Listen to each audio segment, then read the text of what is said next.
मेरी भाभी का भाई रोज मुझसे मिलने की फरमाइश करता।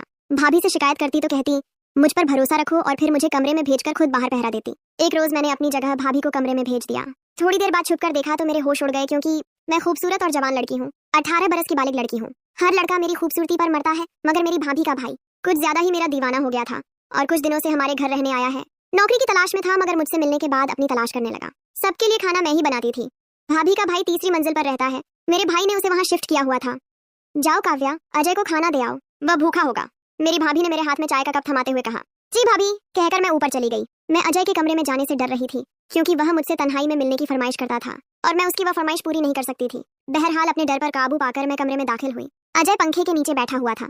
मुझे देखकर फौरन खड़ा हो गया और खुशगवार अंदाज में बोला, मैं तुम्हारा ही इंतजार कर रहा था। काव्या, आओ मेरे पास बैठो, हम दोनों बातें करते हैं और फिर बातों ही बातों में तुम्हारा मूड हुआ तो वह भी करेंगे जिस काम के लिए मैंने तुम्हें बुलाया था। मैं तुम्हें खाना देने आई हूँ, चुप करके खा लो। हाथ में पकड़ा खाना और चाय का कप मैंने मेज पर रखा और सख्त लहजे में कहकर वहां से जाने लगी तो अजय ने मुझे कलाई से पकड़कर मुझे अपने करीब कर लिया। हम दोनों का बदन जुड़ा हुआ था। प्लीज कोई शाम मेरे नाम कर दो, तुम्हें पाने के लिए तड़प रहा हूँ। छोड़ो मुझे अजय। मैंने बमुश्किल से खुद को उसकी गिरफ्त से आजाद करवाया और भागकर अपने कमरे में चली गई और अजय के बारे में सोचने लगी। इतने में मेरी भाभी मेरे पास आई और बोली, क्या हुआ काव्या, तुम क्यों परेशान दिखाई दे रही हो? तुम तो अजय को खाना देने गई थी ना, कुछ हुआ है? भाभी, वह आपका भाई खाने की जगह मुझे खाना चाहता है। जब से आया है मुझे अपने साथ वह सब करने पर मजबूर कर रहा है। उसे समझाए ना, मैं उसका नहीं लेना चाहती। मैंने भाभी को अजय की शिकायत लगाई तो वह हंस पड़ी और बोली, अरे पागल, तुम इतना डरती क्यों हो? अजय के साथ कर लो, मजा आएगा तुम्हें भी। एक बार कोशिश करो, फिर देखना तुम्हारा हर दिन लेने का मन करेगा। मगर भाभी, अगर किसी ने हमें करते हुए देख लिया, भाई को मालूम हो गया, फिर मुझे भाई से डर लग रहा था। मुझ पर भरोसा रखो काव्या, तुम जब मेरे भाई के साथ कर रही होगी तब मैं बाहर खड़े होकर पहरा दूंगी। कोई आया तो मैं बता दूंगी, भाभी ने कहा और मुझे जबरदस्ती अजय के कमरे में भेज दिया और खुद बाहर से दरवाजा बंद कर दिया। मैं बहुत डर रही थी, क्योंकि यह मेरा पहली मर्तबा था।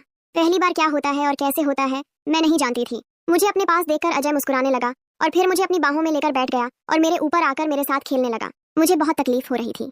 उसने मुझे 2 घंटे बाद अपनी मर्जी से छोड़ा था। मेरी हालत बहुत खराब हो गई थी, ठीक से चला भी नहीं जा रहा था। आवाजें बंद होने पर भाभी समझ गई थी कि हम अपना काम खत्म कर चुके हैं। दरवाजा खोलकर अंदर आई और मुझे पकड़कर मेरे कमरे में ले आई और मुझसे पूछने लगी, मजा आया ना? मैं कहती थी ना कि एक बार करो, फिर देखना कितना एंजॉय करोगी। मगर भाभी, आपके भाई ने मेरे साथ बहुत ज्यादा किया है, मुझे बहुत तकलीफ हो रही है। अब मैं दोबारा नहीं करूंगी। मैंने भाभी को दोबारा करने से मना कर दिया। मुझे ये बताओ, तुम्हें मजा आया या नहीं? भाभी ने सवाल किया। हाँ, मुझे मजा आया था, सच बताते हुए कहा। तो फिर मसला क्या है? जब मजा आया तो फिर हर दिन करो और मजे लो। कल फिर तैयार रहना, भाभी ने कहा और वहां से चली गई। मैं सोचने लगी, आखिर भाभी ऐसा क्यों कर रही हैं? वह खुद क्यों मुझे अपने भाई के हाथों इस्तेमाल करवा रही हैं? जरूर उनका ही कोई मुफाद होगा। मैंने सोचा। मैं दिल ही दिल में पछता रही थी कि क्यों भाभी की बात मानकर वह किया। मैं थक गई थी, इसलिए सो गई। जब पानी पीने उठी तो देखा अजय ने मोबाइल पर वीडियो भेजी थी। उन्हें देखकर मुझे कुछ होने लगा था। मेरा वह करने का दोबारा से मन करने लगा। मैं खुद पर काबू न पा सकी और अजय के कमरे में चली गई। रात के 2 बजे अपनी भाभी को चोरों की तरह भाई के कमरे से निकलते हुए देखकर मुझे शक होने लगा कि कहीं वह दोनों छुप छुप कर मुझे देख तो नहीं रहे थे। मैं वापस अपने कमरे में चली आई और सो गई। मेरे भाई सुबह 7 बजे ऑफिस चले जाते और रात 10 बजे वापस आते थे। सुबह उठकर मैंने भाभी से पूछा कि आप रात को अजय के कमरे में गई थी? उन्होंने झूठ बोला कि नहीं, मैं नहीं गई। मुझे पूरा यकीन हो गया था कि जरूर उनके दरमियान कुछ है। भूल जाओ इन सब बातों को। ये बताओ, रात के वक्त करोगी कि दिन के वक्त? मैं तो कहती हूँ दिन के वक्त कर लो, गर्मी में और ज्यादा पसीना बाहर आएगा। भाभी ने बात घुमा दी और मुझसे पूछने लगी कि मैं कब उनके भाई के साथ करूंगी। दिन में कर लेते हैं। रात को आपके भाई ने वीडियो भेजी थी तो मैं गर्म हो गई थी। मैंने शर्माते हुए कहा तो वह हंस पड़ी और बोली, अच्छा ठीक है, तुम अपने कमरे में जाओ, मैं उसे भेजती हूँ, आज तुम्हारे कमरे में करेगा। मैं अपने कमरे में चली गई। कुछ देर बाद अजय भी आ गया। फिर हम दोनों के बीच वह शुरू होने वाला था। जब मैंने उससे पूछा कि वह सिर्फ मेरे साथ ही क्यों करता है, और भी लड़कियां हैं, उनके साथ क्यों नहीं करता, वह कहने लगा, तुम में मुझे कुछ खास नजर आता था, इसलिए तुम्हारा पीछे वाला हिस्सा ज्यादा बड़ा है, मुझे यह बहुत अच्छा लगता है, इसलिए मैं करने के लिए तड़प रहा हूँ।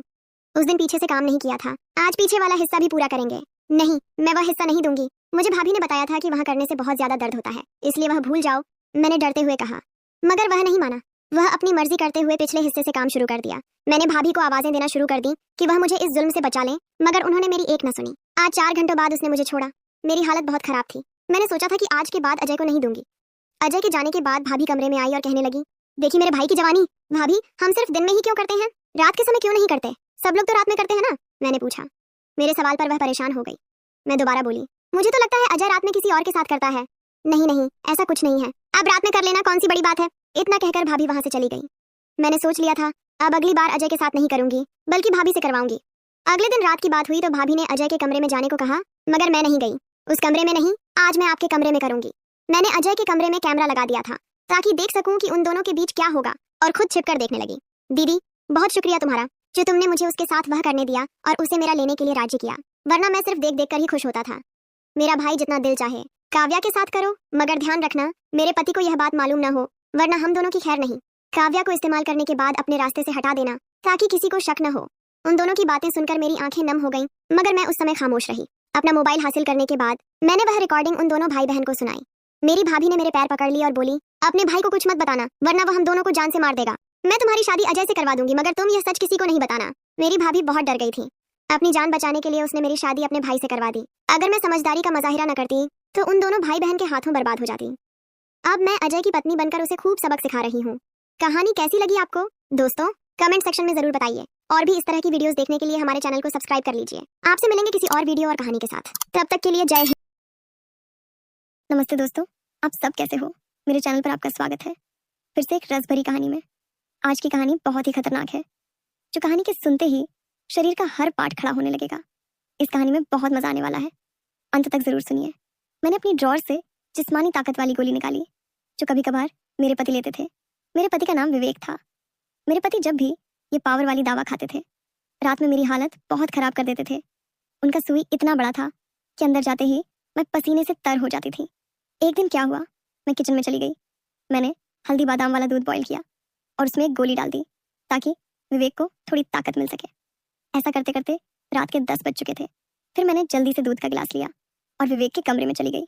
विवेक बड़े ध्यान से मेरा इंतजार कर रहे थे। जैसे ही मैं अंदर आई, विवेक खड़े हो गए और मुझे देखने लगे। जब वह कुछ नहीं बोला तो मैंने ही पूछ लिया, ऐसे क्या देख रहे हो? बताओ, मैं कैसी लग रही हूँ? विवेक ने संकोच में कहा, आज मन तो ऐसा कर रहा है कि आपको अभी खा जाऊं। मैंने हंसते हुए उसे दूध का गिलास पकड़ा दिया और कहा, मुझे खाने की जरूरत नहीं है, बस तुम इसे पी लो।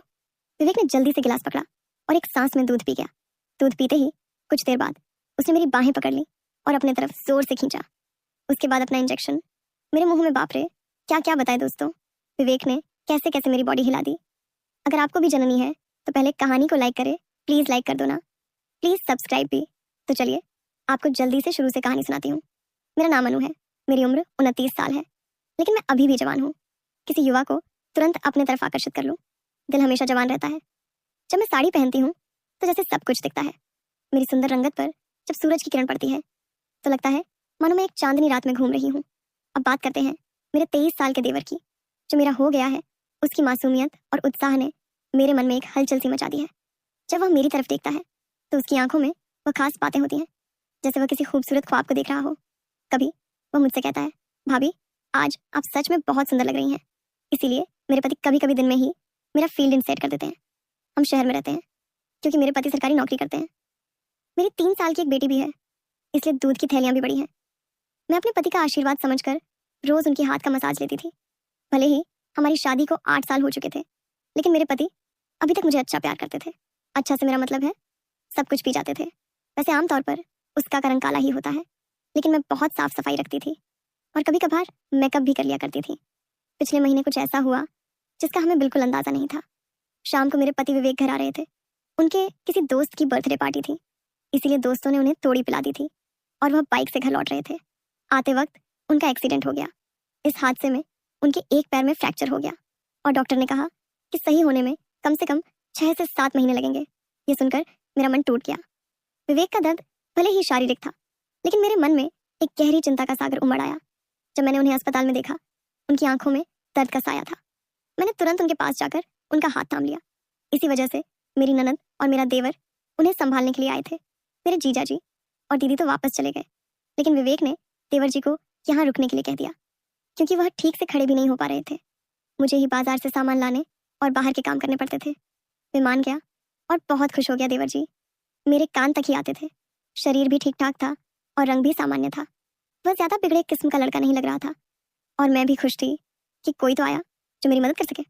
आज वह मुझसे थोड़ा थोड़ा शर्मा रहा था, क्योंकि वह शादी के बाद वह पहली बार मेरे साथ था।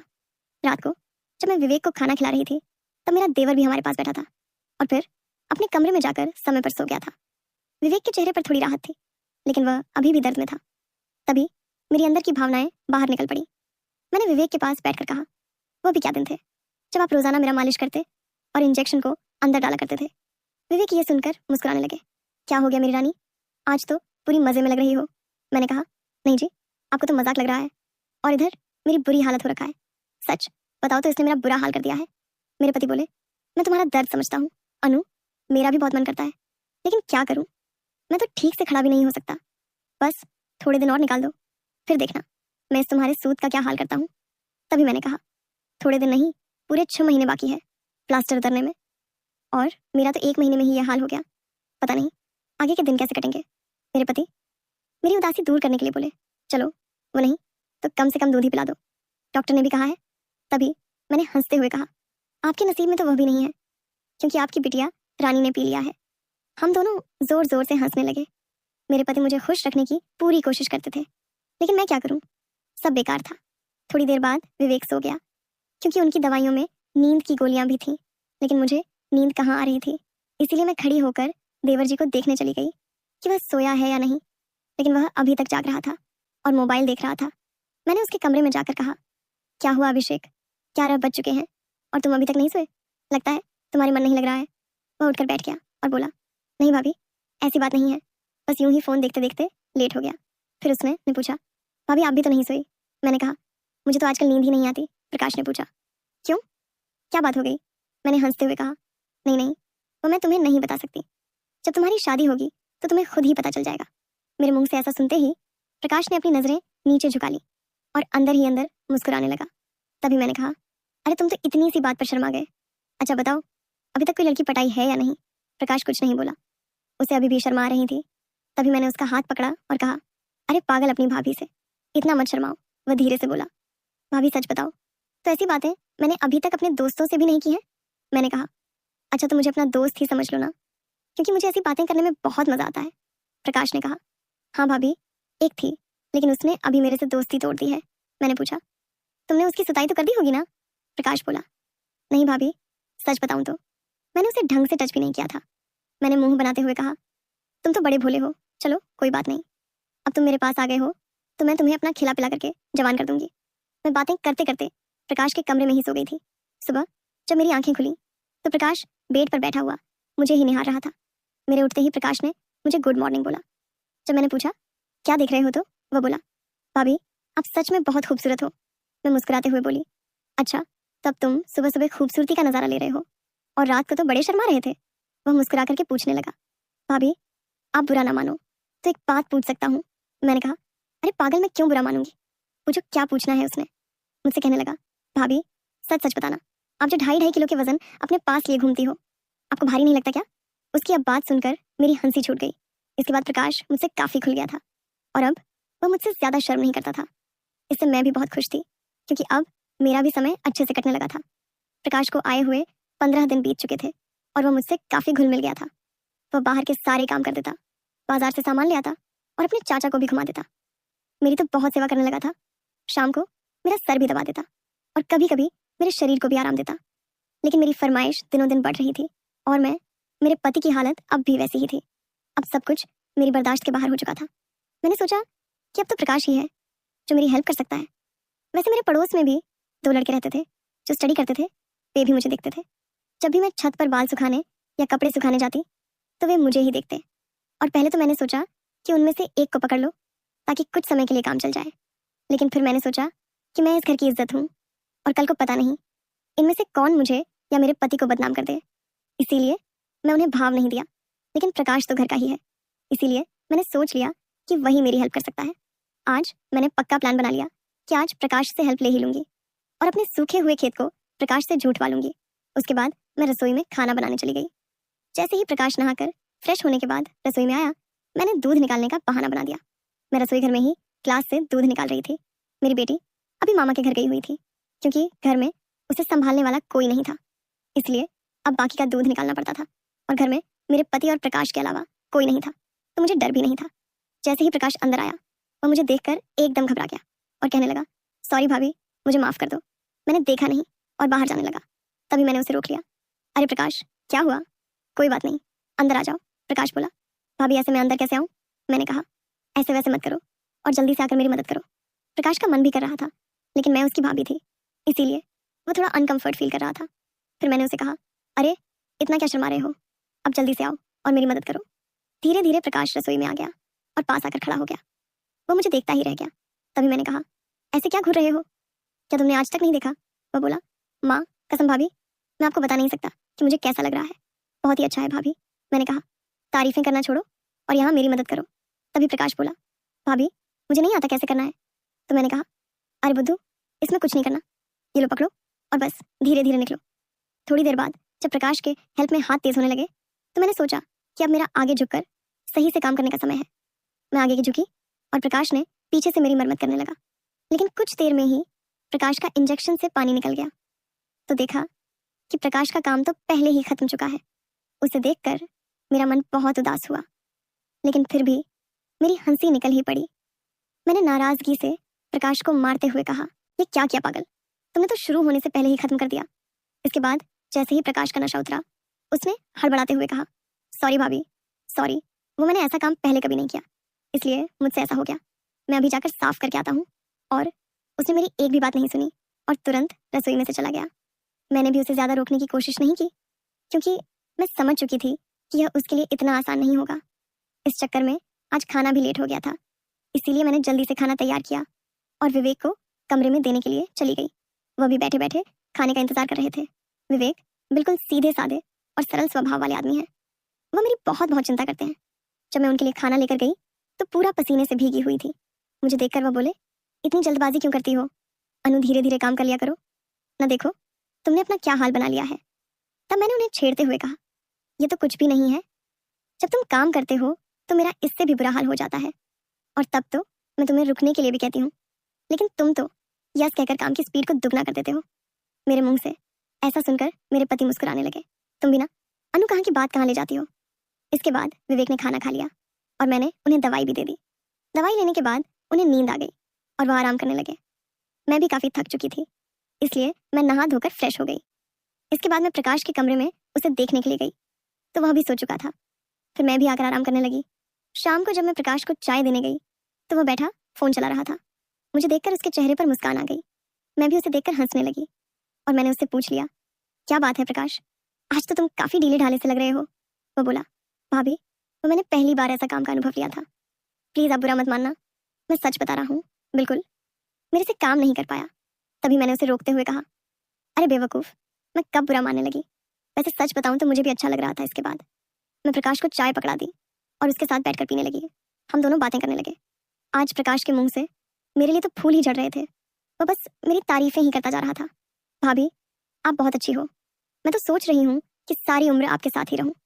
इन 18 दिनों में मुझे स्वर्ग जैसा महसूस होने लगा है और ऊपर से आपकी खूबसूरती। मैंने मुस्कुराते हुए कहा, आज तो तुम्हारे मुंह से सिर्फ तारीफें ही निकल रही हैं।